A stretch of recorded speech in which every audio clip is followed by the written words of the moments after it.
Congratulations, boys. You made it through another Taco Tuesday. Back in the bucket till next week. Won't those vegetables go bad?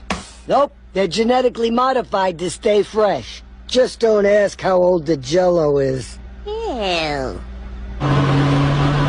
Overreactor.org warns that over half of the vegetables sold in this country are genetically modified organisms whose effect on humans is unknown. People always talk about not eating GMO food. But have you ever wondered what food was like before all GMOs? If your watermelon looks like this, it's already genetically modified. Actually, if you're eating any watermelon today, like all fruit, it's genetically modified. And this is what the watermelon looked like before human had any involvement in its growing process. This watermelon was taken from a painting made in the 1600s. Bananas today look like this, but when actually found looking like this.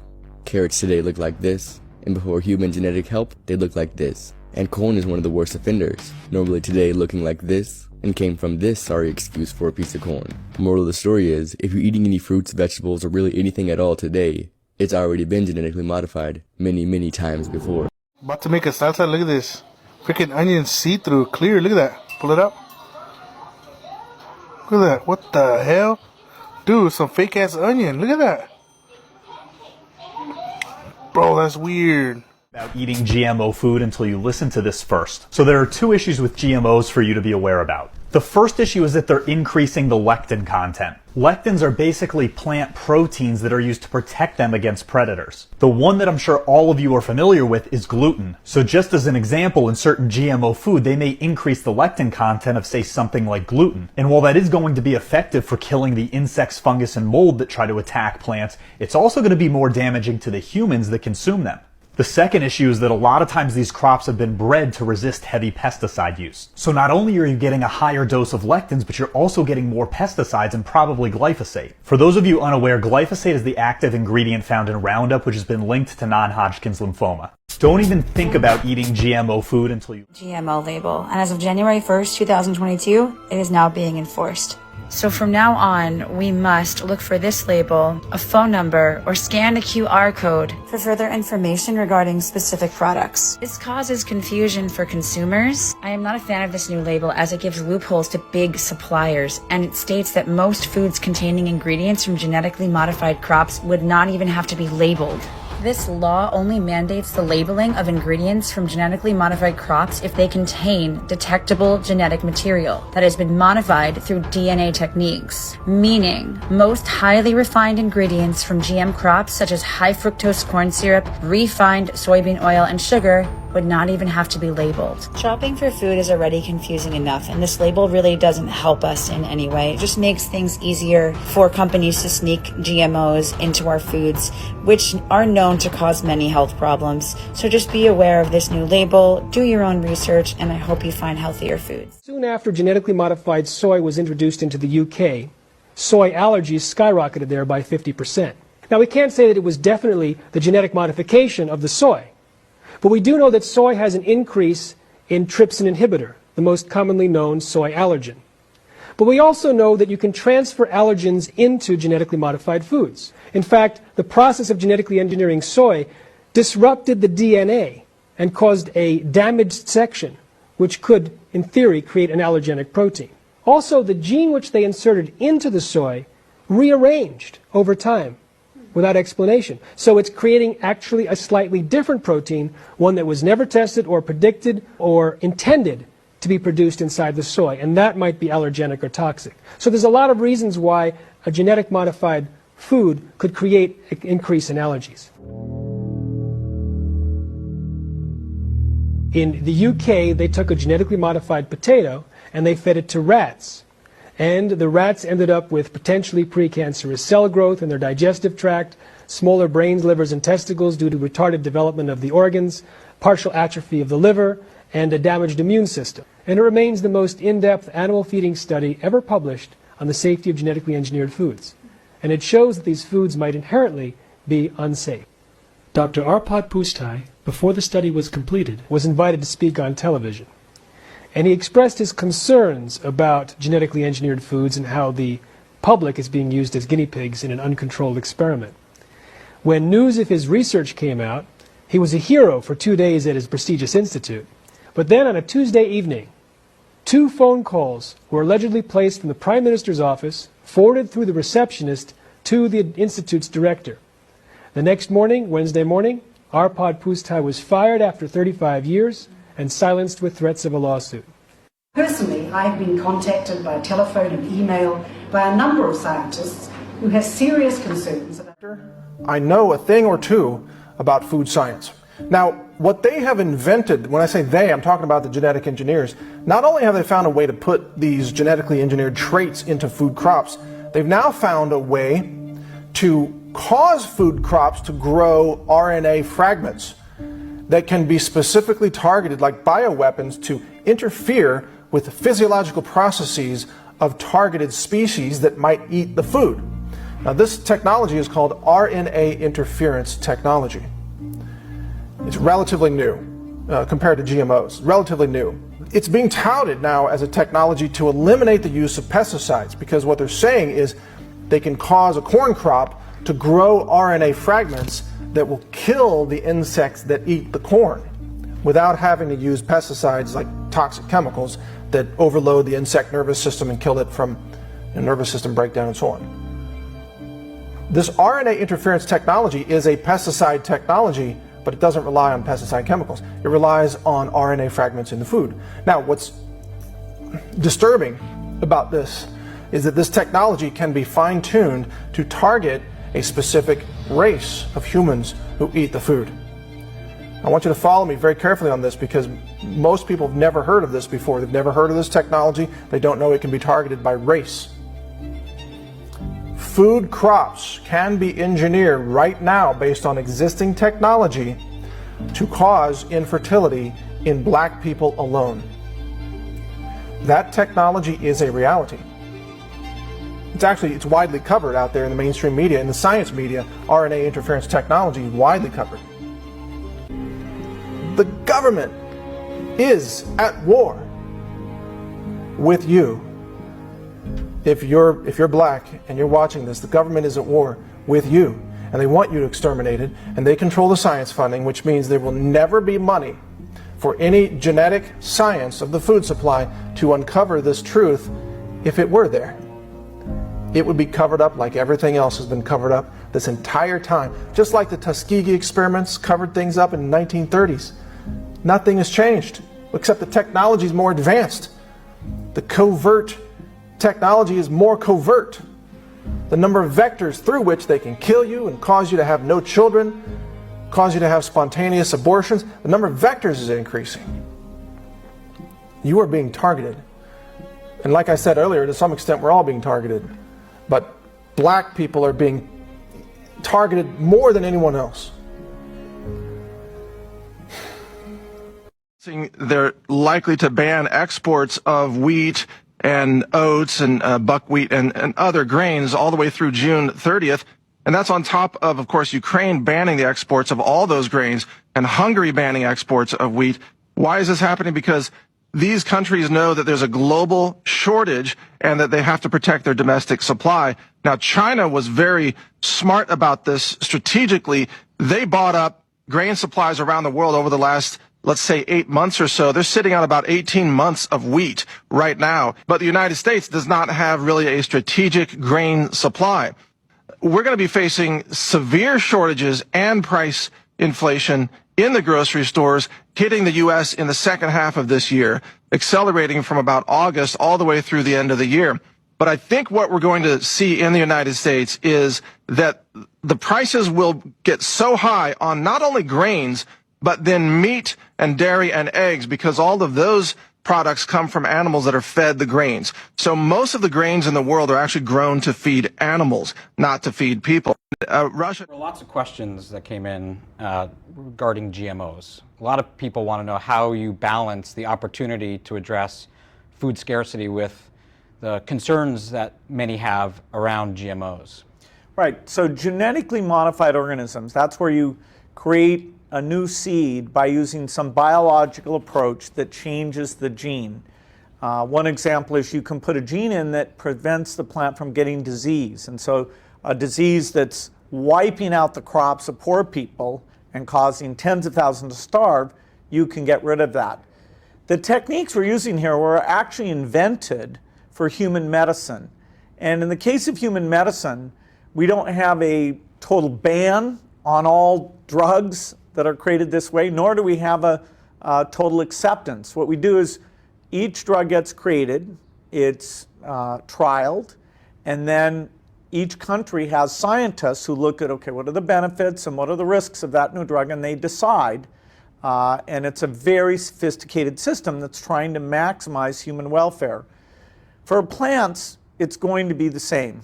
That is, to a priori say, no, we don't want that seed that blocks disease, that's dooming the poorest to never have this kind of tool. And it'd be ironic, since many of these advances are creating things like drought tolerance that poor people only need because rich people have been emitting so much CO2 that the climate conditions are worse for those poor people.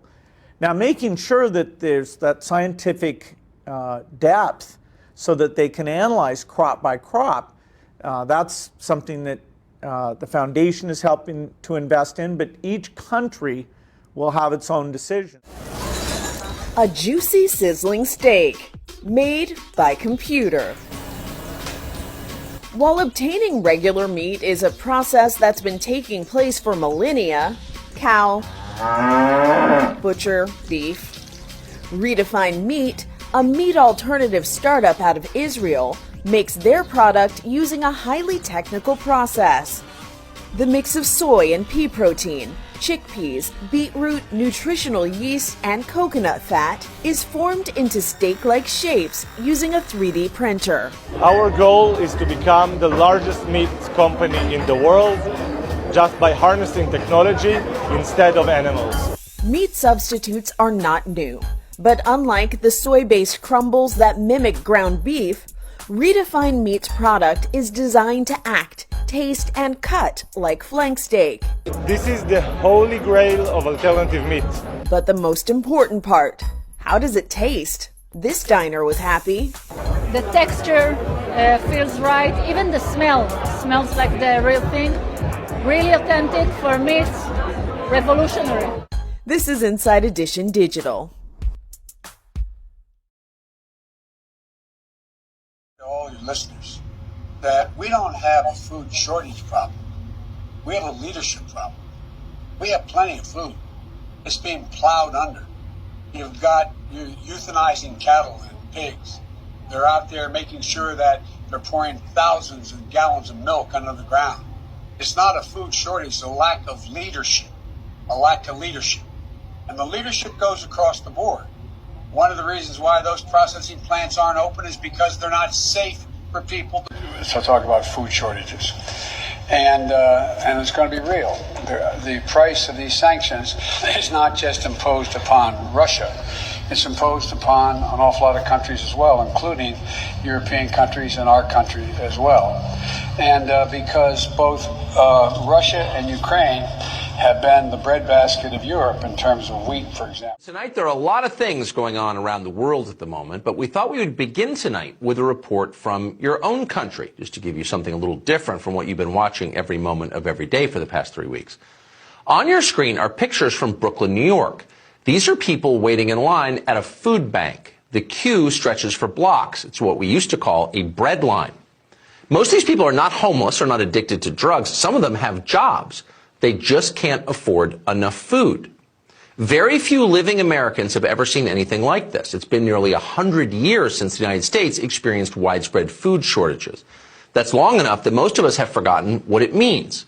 And here's what it means. If you want to make a society volatile, not just angry and divided, which is where we are now, but revolutionary and explosive, then you threaten the food supply. More governments have fallen to rising food prices than to any other cause by far. Hungry people are dangerous.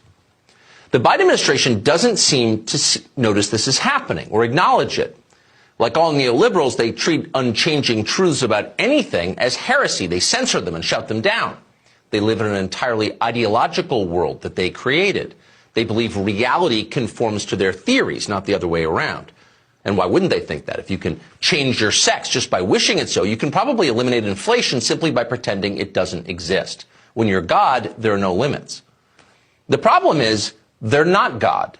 They're not even very capable economists. More than a decade of reckless fiscal policies have devalued the U.S. dollar to the point that middle-class people can barely survive in the United States.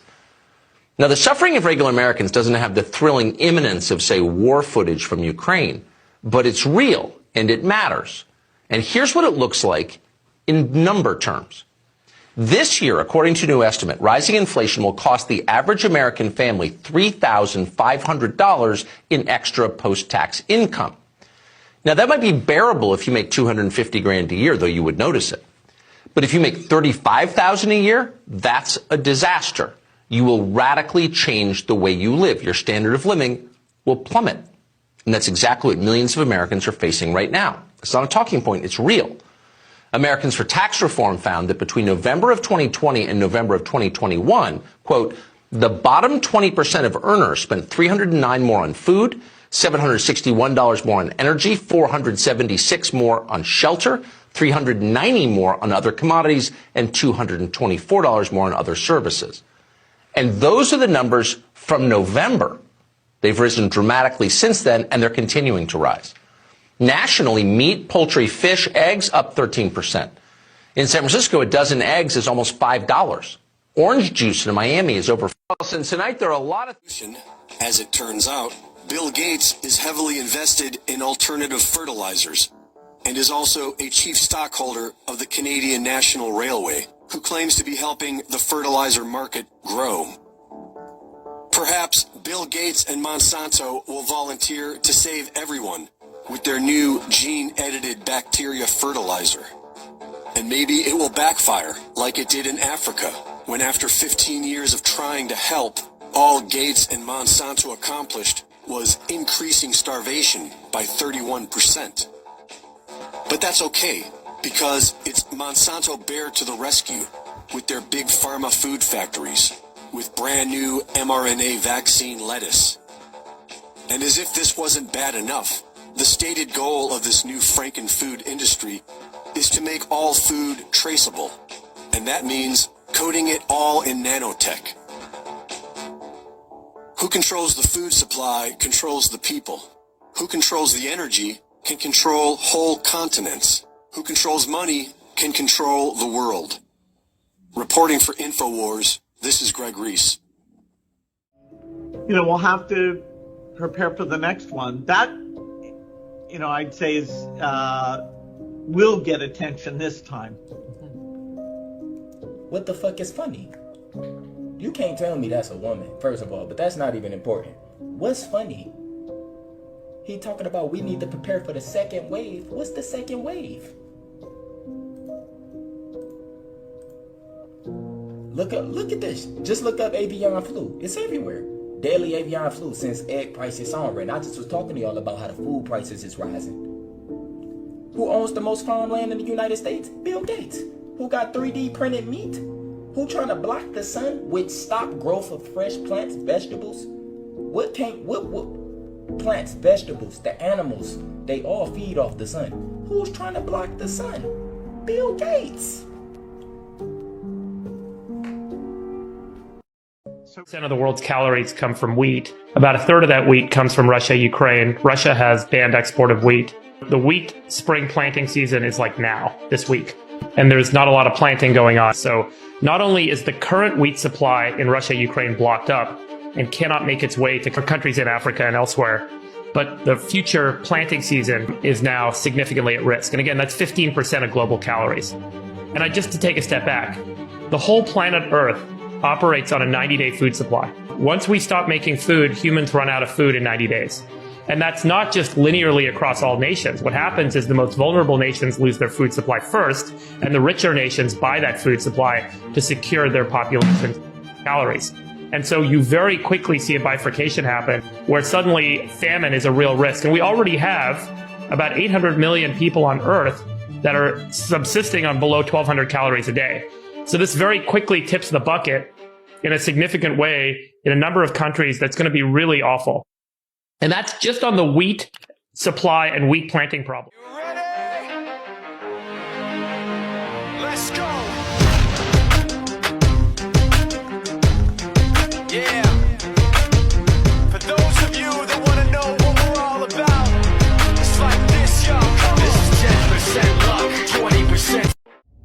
Hi guys, I am in the agriculture industry. We're farmers and I work in the agriculture industry as well. I've been wanting to put together a video to say heads up, stock up, but I just haven't had a chance yet. And I came across a really good video that kind of covers everything that's going on. They touch about the issues in agriculture with jacked up prices on inputs. They talk about some of the sanctions. They talk about food plants being, accidentally being lit on fire and planes flying into them. A lot of stuff going on. So instead of redoing a fantastic video, I just want to share this video right after here. Watch. And you know what? Stock up, guys, because there's a lot of crazy stuff going on. And I know there's a lot of doom and gloom all the time in the world, but I think this is real. Even our dear leaders, Biden, Trudeau, all of them are saying food shortage is coming. I have a separate video I want to do about that. But you know what? Heed their warnings. Watch this video and stock up on canned goods. There's a lot of channels on YouTube that are specifically dedicated to prepping. So if you have no idea what to buy, what to prepare, I would do that. And you know what? If everything goes smoothly and no food shortages happen, hallelujah. But I would not want to be the person caught on the end of a food shortage. So have a watch and stock up if you feel so inclined. Have a great day, guys. Bye.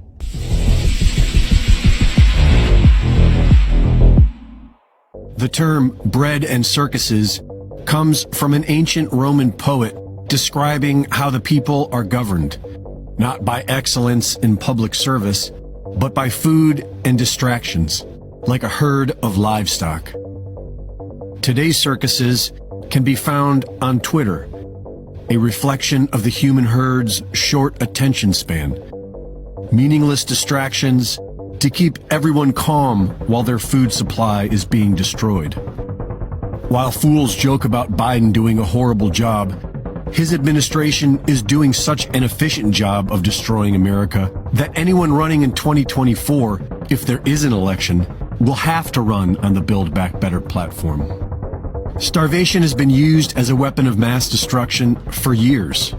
In just a 2-year period, Stalin's communist government murdered over 3 million people in Ukraine by simply pulling the strings of bureaucracy, sanctions. The Ethiopian counterinsurgency burned crops and food stores, airily bombed food markets, and restricted trade. They then began a resettlement plan that killed at least 80,000 people, with further starvation. The U.S. State Department murdered over 500,000 women and children in Iraq, with starvation by sanctions. And this is exactly what is happening in America today. The Biden administration's sanctions against Russia are only succeeding at killing more innocent people all over the world by dramatically cutting down the worldwide food supply. There is already a significant wheat, fuel, and fertilizer shortage, which is obviously going to affect everything else, starting with fresh produce and livestock. But in order to completely collapse the food economy, they'll have to start destroying food packing plants as well, so that there is nothing left on the shelves for you to eat. There have been confirmed over a dozen disabling accidents at food plants in the last month, over a dozen. Absolutely, and we're talking about some really significant plants. The Taylor Farms facility in Salinas, California was completely destroyed by a fire last week. We've had 2 major potato processing plants in Belfast, Maine and Warden, Washington that were completely gutted, which is happening at a time where we already have a potato shortage globally. You were talking about the onion supply at that Rio Fresh, but it's not just produce plants. Last month there was a fire that took out a Nestle food plant out in Jonesboro, Arkansas, and that's impacting frozen food brands like Hot Pockets or Stouffer's, which maybe you might buy if you can't get fresh food from a warehouse that just exploded. Those still satiated with their bread and circuses are soon going to start getting hungry. And it's because America is under siege. I just heard, I don't know if you did, but 121,800 plus pounds of ground beef has been recalled for E. coli. Now, I called mad cow disease, never even thinking about E. coli. So now we have almost 122,000 pounds of ground beef recalled for E. coli. You see where this is going, folks? The food plant's being burned down. A lot more than 8. I thought it was just 8. It's a lot more than that. I posted it on Facebook, on my page. Chicken and turkeys, 500,000 recalled. Now ground beef being recalled. Do you see where we're going? We're going into a hellhole. We're going to the point to where now we're going to be in a food shortage. This is what they want. This is how they manufacture the fear. This is how they sell the fear porn, guys. You need to be prepared for one hell of a battle coming up. Get your staples. Get all that you need, right? Your rice, your beans, your flour, all that stuff. Your canned goods, your water. They're going to manufacture a crisis. They're going to make it. Your administration that you voted for, you damn liberals, is causing this. We didn't have this under Trump. We have it under Biden. Fake prez. Now, Schumer and Manchin discussing a tax hike on us to help pay for the inflation. Here we go, folks. Tax hike. We're going to have to pay more. Not only at the pump, not only at the cash registers, but now we're going to have to pay more in our paychecks. Aren't you proud? Well, are we better off now than we were then? We better off under 46 and under 45? No. My 401k has tanked. The stock market is tanking every day. My 401k is taking a hit. My savings account is taking a hit. My checking account is taking a hit. I didn't vote for this shit. You did. You owe me money. And if I see you on the streets, I'm going to have to ask you for a handout. Could you give a sister $5 for a tank of gas? Please? You voted for him. I didn't. I'm not going to give you money because you created this. But I'm going to ask for a handout if I see you on the street. Could I? Hey, we'll, work for food. We'll work for gas. Yeah, maybe. What about the individuals who refuse to have this number implantation? We expect some minor resistance, especially from highly motivated religious groups. But eventually, hunger will cause even the most zealous to conform to our program. Gentlemen, I believe that within a year, 2 at the most, our one world government will be a reality. If we continue on our present course, it is my opinion that we could present the devil himself as a world leader, and the people would accept him.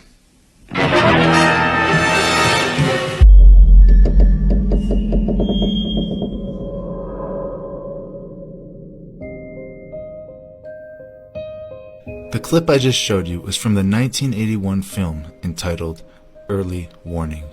Initially, this film didn't get much attention. However, it is now 40 years later, and people are starting to notice something a little bit strange. Here, see for yourself. I would like to thank each and every one of you for your hard work and dedication to our cause. In reviewing this year's progress, let me say that we have been highly effective in conditioning the people's minds to accept our solution to the world's problems.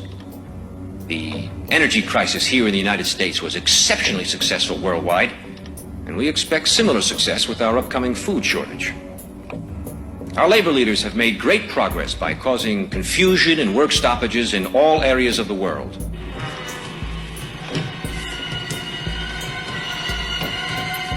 Financially, the dollar is being devalued even faster than we could have hoped. Politically, the public has lost total confidence in any form of government. The threat of universal war is a daily possibility.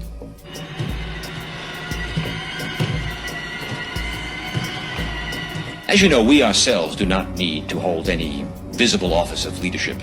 As a matter of fact, it's better that we do not. We control the finances, news media, food, transportation, energy. We control everything. It is important that you, as world leaders, keep our program before your countrymen. With our World Bank and computer program operational, we now have the capacity to control the financial affairs of every human being on Earth by giving each person his own computer number. Anytime his number is used, we would know his financial situation at once. He could not buy or sell anything without his computer number. It will simplify their lifestyles tremendously. The end result will be a one-world monetary and government system that we alone will control. Yes. What about the people who forget their number, or their cards are lost or stolen? We've made provisions for that. By using this laser imprinter, we can painlessly and permanently affix the person. Easiest fertilizer ever, potassium water. Get a jar, fill it with water, put in your banana peel, let it sit for 5 days. You'll have potassium-rich water that helps your flowering and fruiting plants to fight off pests and resist disease. And there's no nitrogen, so you won't have any risk of overkill. Been to McDonald's lately? I'm not laughing, damn it, I'm not laughing. And damn it, don't you laugh. Because they're killing you with your taste buds. You don't understand Satan, but you'll hate me for exposing them today.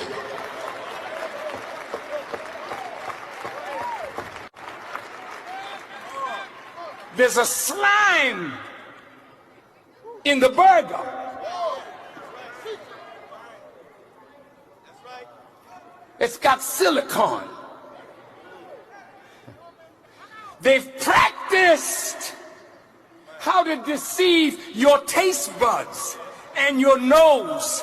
You smell something that smells like chicken. You taste something that tastes like chicken, but it's chemicals.